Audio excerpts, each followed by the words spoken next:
பொன்னேரி அருகே தனியாக வசித்து வந்த 75 வயது மூதாட்டி உயிரிழந்த நிலையில் இறுதிச் சடங்கு செய்ய ஏற்பாடுகள் நடந்தபோது போலீசார் சடலத்தை மீட்டு பிரேத பரிசோதனைக்கு அனுப்பியுள்ளனர். மூதாட்டி இறப்பில் திடீர் சந்தேகம் எழுந்தது எப்படி? திருவள்ளூர் மாவட்டம் பொன்னேரி அடுத்த லிங்கப்பையன்பேட்டை கிராமத்தைச் சேர்ந்தவர் 75 வயது மூதாட்டி மஞ்சுளா. மூதாட்டி மஞ்சுளாவுக்கு குழந்தைகள் இல்லாத நிலையில் கணவரும் உயிரிழந்து விட்டார். தனியாக வசித்து வந்த மூதாட்டியை அவ்வப்போது உறவினர்கள் வந்து பார்த்து செல்வார்கள். இன்று அதிகாலை மூதாட்டி வீட்டில் உள்ள குளியல் அறையில் சடலமாக கிடந்துள்ளார். இதனை கண்ட அப்பகுதி மக்கள் ஆதரவற்ற மூதாட்டிக்கு இறுதிச் சடங்கு நடத்துவதற்காக வீட்டில் பந்தல் அமைத்து ஃப்ரீசர் பாக்ஸில் மூதாட்டி சடலத்தை வைத்து மாலை அணிவித்து இறுதிச் சடங்கு செய்வதற்கான ஏற்பாடுகளை செய்துள்ளனர். அப்போது ஊருக்குள் நள்ளிரவு முகமூடி அணிந்த திருடன் அக்கம் பக்கத்து வீடுகளை நோட்டமிட்டதாகவும் மூதாட்டி ஒருவரின் வீட்டுக்கு சென்ற திருடன் ஊருக்குள் உலவிக் கொண்டிருந்ததாகவும் உயிரிழந்த மூதாட்டியை கொலை செய்து நகையை பறித்து சென்றிருப்பதாக கிராம மக்கள் மத்தியில் தகவல் பரவியது.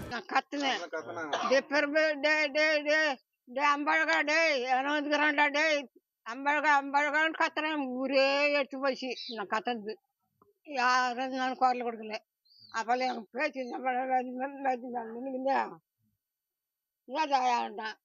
யாராவது காத்தாட்டினாங்க யார் வந்து தந்துருப்பாங்க. நான் கரு சும்மா தான் சாய்ச்சிட்டு 12:45 தான் நான் படுத்தேன். 12:45 படுத்து என் பேரன் உடனே தட்டினான். எங்கள் பேரன் உடனே தட்டுறக்குள்ளலாம் நான் என்ன செய்யணும் வந்தால் எப்போ வந்து நின்றுங்கிறாங்க 4 ஆம்பளை அங்கேருந்து. அப்போ போய் பார்த்தாக்கா பாத்ரூமில் இப்படி வளர்த்தி வச்சுருக்காங்க. அதை வளர்த்தி வச்சுக்கிறோம். அவங்க கை வைக்கல பயந்துங்க பேச பக்கத்தில் இருக்குது. நாங்கள் பார்த்துட்டு வந்துட்டோம். எந்த ஆம்பளையும் வரல. அவங்க புள்ள வந்து தூக்கி போட்டோம். காலையில் 3 மணி அளவில் எனக்கு ஒரு ஃபோன் வந்தது. இந்த இடத்துல வந்து நம்ம இது இறந்துருக்காங்க அப்படின்ட்டு. என்னான்னு கேட்டாக்கா பக்கத்து வீட்டு பாட்டியை வந்து ஒரு வயசான ஒரு 80 வயசு தகுந்த பாட்டியை வந்து அது கதை தட்டி தண்ணி கேட்டிருக்காங்க. அந்த பாட்டி என்ன செஞ்சுருக்காங்க, என்னால் கொடுக்க முடியாது ஏந்து போடான்னு சொல்லிட்டு கொம்பு எடுத்து தட்டி மருமகள் மேலே வீட்டில் இருக்கிற மருமகளுக்கு சத்தம் போட்டிருக்காங்க. சத்தம் போட்ட உடனே அங்கேருந்து அவர் ஓட ஆரம்பிச்சுட்டுக்கிறாரு.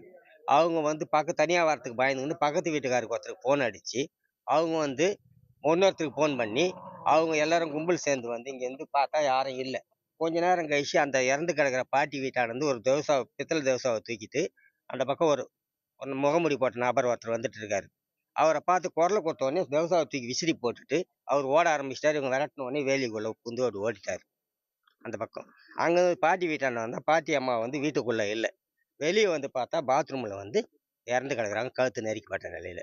மூதாட்டி ஒருவர் கொலை செய்யப்பட்டதாக கிடைத்த தகவலை தொடர்ந்து பொன்னேரி காவல்துறையினர் சம்பவ இடத்திற்கு வந்து விசாரணை மேற்கொண்டனர்.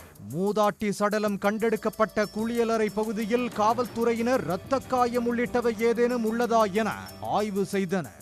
மேலும் மூதாட்டியை அடித்து கொலை செய்ததற்கான தடயங்கள் ஏதேனும் உள்ளதா என்றும் கழுத்தை நெரித்ததற்கான தடயங்கள் குறித்தும் சடலத்தில் ஆய்வு செய்தனர். தொடர்ந்து பொன்னேரி காவல்துறையினர் மூதாட்டி சடலத்தை கைப்பற்றி உடற்கூறு ஆய்விற்காக பொன்னேரி அரசு மருத்துவமனைக்கு அனுப்பி வைத்தனர்.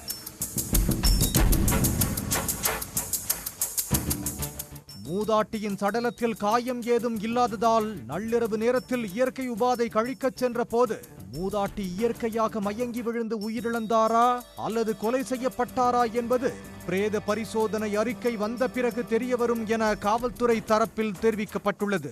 மூதாட்டி மரணம் திடீர் என கொலை என கூறப்பட்டதால் அப்பகுதியில் பரபரப்பை ஏற்படுத்தியது. உடனுக்குடன் செய்திகளை தெரிந்து கொள்ள சன் நியூஸ் பெல் ஐகானை கிளிக் பண்ணுங்க.